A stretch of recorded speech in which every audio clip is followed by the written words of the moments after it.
प्रश्न नम्बर 9 मा चाहिँ मोटरसाइकलको पछाडिको भागमा राखिने इम्बोस्ड नम्बर प्लेटमा कति लाइनमा लेखिएको हुन्छ भनेको छ। यसको सही आन्सर रहेको छ नम्बर ग 3 लाइनमा। काठमाडौँ उपत्यकामा कहिलेदेखि हर्न निषेध क्षेत्र लागू गरिएको हो भनेको छ। यो चाहिँ 2074 वैशाख 1 गते यो चाहिँ यतिखेर लागू भएको रहेछ। त्यसै गरी प्रश्न नम्बर 11 ड्राइभिङ परीक्षण केन्द्रको कार्य तलको मध्ये कुन हो भनेको छ। लाइसेन्स फर्म भर्ने, सहयोग गर्ने, कलर छुट्याउन नसक्ने भएमा कर दुवै कुनै पनि होइन। अनि यो ड्राइभिङ परीक्षण केन्द्रको कार्य चाहिँ यी मध्ये कुनै पनि होइनन्। पैदल यात्रीले कुन कुन स्थानबाट बाटो काट्नु पर्दछ भनिएको छ। जेब्रा क्रसिङ, सबवे, आकाशे पुल, माथिका सबै। ट्राफिक प्रहरीले गल्ती देखाई सवारीलाई रोकेमा कस्तो व्यवहार गर्नुपर्दछ।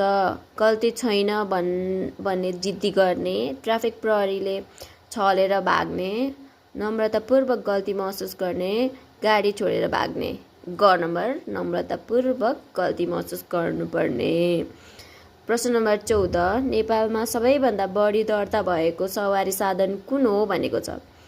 कार, बस, मोटरसाइकल, ई रिक्सा।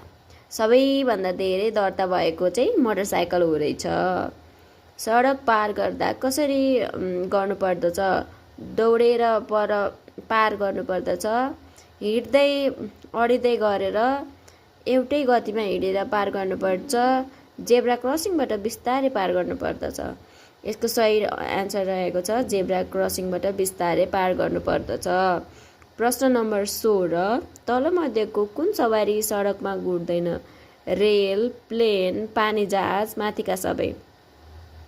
हो यिनीहरू कुनै पनि सडकमा घुर्दैनन्, त्यही भएर माथिका सबै। कुन सवारी साधनको चालकले यात्रा गर्दा बिलबुक बोकिरहनु पर्दैन। मोपेड, स्कुटर, मोटरसाइकल, गियरवाला साइकल। यसको सही आन्सर। प्रश्न नम्बर 18 कुन सवारी साधन चलाउँदा हेलमेटको प्रयोग अनिवार्य छैन। Motorcycle, scooter, electric cycle, moped. यसको एन्सर चाहिँ इलेक्ट्रिक साइकल रहेको छ, किनभने त्यो त साइकल हो नि त।